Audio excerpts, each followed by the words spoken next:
안녕하십니까. 말씀 향기를 전하는 박광철 목사입니다. 오늘 이 시간에는 시뮬레이션 이런 제목을 가지고 묵상하려고 합니다. 시뮬레이션은 우리말로 번역을 하면 모의 실험이라고 할 수 있습니다. 실제로 실행하기 전에 그것이 여러모로 안전한가를 확인하기 위해서 미리 컴퓨터로 작업을 만들고 실내에서 안전하게 준비하는 것이죠.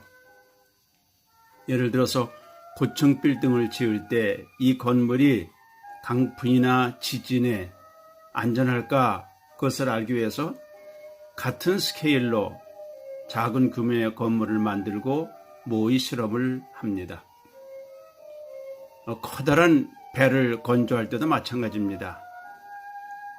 높은 파도와 강풍에 또는 폭풍에 안전하고 전복되지 않을 수 있는지를 실내에서 컴퓨터로 모의 실험을 하는 것입니다. 이것은 비행기 조종에도 마찬가지입니다. 아직 준비도 안 됐는데 조종사나 비행기 자체가 위험할 수 있단 말이죠. 그러므로 실내에서 컴퓨터로 비슷한 상황을 만들어서 모의 실험하는 것, 그것이 바로 시뮬레이션입니다. 그렇게 함으로 생명과 안전을 보장해주는 그런 것이죠.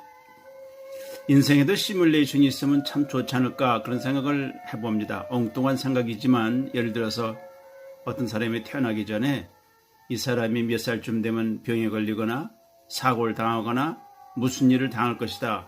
그것을 미리 예측하면서 모의 실험을 하고 그 다음에 태어나서 살아가면 얼마나 안전할까 하는 정말 말도 안 되는 이야기입니다. 왜냐하면 성경이 말하듯이 한 번 죽는 것은 사람에게 정한 것이고 두 번씩 세 번씩 살 수는 없기 때문입니다. 즉 실험적으로 한번 살아보고 그 다음에 고쳐서 수정해서 다음에 제대로 사는 것, 그것은 말도 안 되는 것이기 때문에 그렇습니다.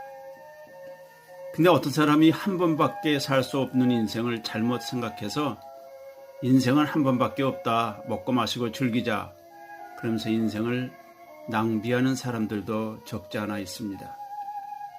요즘에 YOLO라는 단어를 들으셨을 것입니다. Y-O-L-O, 그 뜻은 You only live once.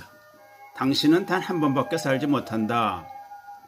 그것을 우리에게 주시는 하나님의 말씀처럼 경고의 말씀을 들어야 되는데 한 번밖에 살지 못하니까 내 마음대로 살자, 그렇게 잘못 생각하는 사람들이 있다는 것입니다. 에베소서 5장 15, 16절에서는 말씀합니다. 그런즉 너희가 어떻게 행할지를 자세히 주의하여 지혜 없는 자같이 하지 말고 오직 지혜 있는 자같이 하여 세월을 아끼라. 때가 악하니라 그랬습니다. 그렇습니다. 인생은 한번 살아보고 그 다음에 또 제대로 살고 해서 두 번째, 세 번째 사는 경우가 전혀 없습니다. 그래서 오늘 하루도 세월을 아끼고 낭비하지 않고 하나님을 사랑하는 마음으로 고든 길을 갈 수밖에 없지 않겠습니까? 우리의 삶에는 풍랑이 있습니다. 그렇게 늘 안전하고 순풍만 부는 것은 아닙니다. 그럼에도 불구하고 익숙한 항해사처럼 역풍을 이용해서 더 앞으로 잘 달려가는 여러분 되시기 바랍니다. 감사합니다.